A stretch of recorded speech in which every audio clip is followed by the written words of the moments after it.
నేను హీరోగా చేసిన సినిమాలో చిరంజీవి విలన్ అప్పుడే అనుకున్న టాలీవుడ్ నటుడు. టాలీవుడ్ లో హీరోగా ఎన్నో సినిమాల్లో నటించి తనకంటూ ప్రత్యేక గుర్తింపు తెచ్చుకున్న సీనియర్ నటుడు నరసింహరాజు తాజాగా తన సినీ కెరీర్ కు సంబంధించిన ఎన్నో ఆసక్తికర విషయాలను పంచుకున్నారు. తన స్ట్రైట్ ఫార్వర్డ్ స్వభావం వల్ల ఇండస్ట్రీలో కొన్ని ఇబ్బందులు ఎదుర్కొన్నారని నరసింహరాజు తెలిపారు. ముఖ్యంగా అప్పట్లో తాను ఉన్నది ఉన్నట్లుగా మాట్లాడటంతో పత్రికల్లో కొన్ని విషయాలు ఎక్కువగా ప్రచారమయ్యాయని చెప్పారు. అయితే ఆ కారణంగా తన కెరీర్ పెద్దగా దెబ్బతినలేదని స్పష్టం చేశారు. అక్కినేని నాగేశ్వరరావుతో 3 సినిమాలు చేశానని గుర్తు చేసుకున్న నరసింహరాజు ఎన్టీఆర్ ముఖ్యమంత్రి అయిన తర్వాత జరిగిన ఒక సంఘటనను కూడా గుర్తు చేసుకున్నారు. 10 మంది మంత్రుల మధ్య ఉన్నప్పటికీ ఎన్టీఆర్ తనను ప్రత్యేకంగా పలకరించి ఏదైనా సహాయం కావాలా అని అడిగారని చెప్పారు.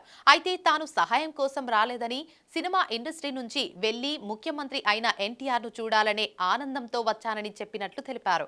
ఇక తన కెరీర్లో బిగ్ హిట్ గా నిలిచిన జగన్మోహిని సినిమా గురించి కూడా నరసింహరాజు మాట్లాడారు.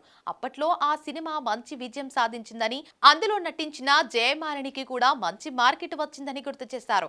అయితే నరసింహరాజు చేసిన వ్యాఖ్యల్లో ఇప్పుడు అత్యంత ఆసక్తికరంగా మారింది మెగాస్టార్ చిరంజీవి గురించి ఆయన చెప్పిన మాటలే. పున్నమి నాగు సినిమాలో చిరంజీవి విలన్ గా నటించగా తాను హీరోగా నటించానని నరసింహరాజు గుర్తు చేసుకున్నారు. అప్పుడే చిరంజీవిలో మంచి నటుడిగా ఎదిగే లక్షణాలు కనిపించాయని ఆయన తెలిపారు. భవిష్యత్తులో ఇంత పెద్ద స్టార్ అవుతారని తెలియకపోయినా మంచి ఆర్టిస్ట్ అవుతారని, గొప్ప హీరోగా ఎదుగుతారని అప్పుడే అనుకున్నానని చెప్పారు.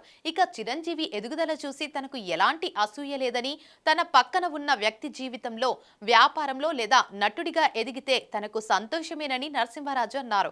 ముఖ్యంగా చిరంజీవి తన కృషితోనే అంచెలంచెలుగా ఎదిగారని, మంచి నటుడే కాకుండా మంచి మనసున్న వ్యక్తి అని ప్రశంసించారు. ఇక అప్పట్లో తన సినిమాలో విలన్ గా కనిపించిన చిరంజీవి ఆ తర్వాత మెగాస్టార్ గా ఎదిగి తెలుగు సినిమా ఇండస్ట్రీలోనే ఓ ప్రత్యేక స్థానాన్ని సంపాదించుకోవడం నిజంగా ఆసక్తికరమైన విషయమే కదా.